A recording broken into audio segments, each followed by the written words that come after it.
নকলাবাসী আজকে এটা কলঙ্ক মুক্ত হলো। আমাদের প্রত্যাশা ছিল যে তাদের ফাঁসি হবে। আমাদের দুর্ভাগ্য যে নকলা পৌরসভার যে মেয়র ছিল ফেব্রুয়ারি মাস, আষাঢ় মাস, এই মাসে আজকে নকলার 3 জন রাইফেলধারী রাজাকার যারা ছিল, যারা যুদ্ধ অপরাধের মতো অপকর্মের সাথে লিপ্ত ছিল, তাদের আজকে রায় হয়েছে। আমাদের প্রত্যাশা ছিল যে তাদের ফাঁসি হবে। এখানে আকরাম হোসেন, যার বাড়ি হচ্ছে 7 নম্বর তালকি ইউনিয়নের বিদেশ্বর গ্রামে, সেই আকরাম হোসেন সেই সময়ে আমাদের একজন স্বাধীনতা সংগ্রামী, স্বাধীনতা প্রিয় মানুষ। সোহাব হোসেন নামে একজন ভদ্রলোক তাকে গুলি করে হত্যা করেছিল কোচারচরে একটা গ্রামে। সেই অপরাধ তার ছিল। এবং এইখানে আরেকজন আছে মোখলেসুর রহমান তারা।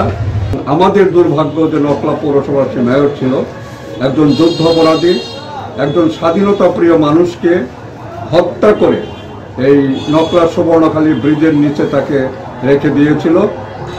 ইট বেঁধে তাকে এখানে ডুবিয়ে রাখা হয়েছিল। পরবর্তীতে সেটা উদ্ধার করা হয়েছিল। তার নাম ছিল সৈয়দ শাহজাহান।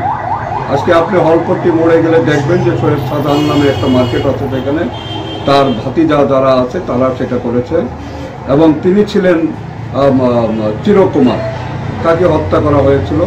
এবং সেই হত্যাকাণ্ডের সাথে যুক্ত ছিল আনিসুজ্জামান ফারুক। সে ছিল নকলা কলেজের একজন প্রভাষক ছিল এক সময়, সেও এই হত্যাকাণ্ড। তো একজন মোখলেসুর রহমান তারার বাড়ি হচ্ছে বাদাগুড়ি গ্রামে এবং আনিসুজ্জামান ফারুকের বাড়ি হচ্ছে ধুকুরিয়া গ্রামে, যদিও তারা এখানে নকলায় তারা সেটেল।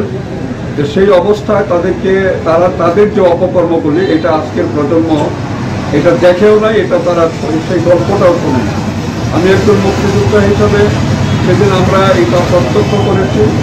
যদিও প্রত্যক্ষভাবে তাদের হত্যাকাণ্ডটা আমরা দেখি নাই, কিন্তু সাক্ষী সবুজে যেটা প্রমাণ হয়েছে যে তাদের আজকে যে রায়টা হয়ে গেল, আমাদের প্রত্যাশা ছিল যে তাদের ফাঁসির রায় হবে। কিন্তু সেইখানে কোর্ট যেটা রায় দিয়েছে সেটাকে আমরা মেনে নিয়েছি। এবং আমি ব্যক্তিগতভাবে মুক্তিযোদ্ধা হিসাবে আমি এটা মনে করবো যে নকলাবাসী আজকে এটা কলঙ্কমুক্ত হলো। কারণ নকলার মতো জায়গাতে যুদ্ধাপরাধী মামলার আসামি ছিল, এটা আমাদের জন্য এটা দুর্ভাগ্যজনক। সেই ক্ষেত্রে আমি মনে করি যে তাদের যে রায় হয়েছে সেই আমৃত্যু কারাদণ্ড, আমরা তাতেই খুশি যে তাদের রায় হয়েছে এবং নকলা আজকে কলঙ্কমুক্ত হয়েছে। মুক্তিযুদ্ধের চেতনা যারা আমরা ধারণ করি, আমি মনে করি যে তাদের কাছে এটা একটা ইতিহাস হয়ে থাকবে তাদের কাছে।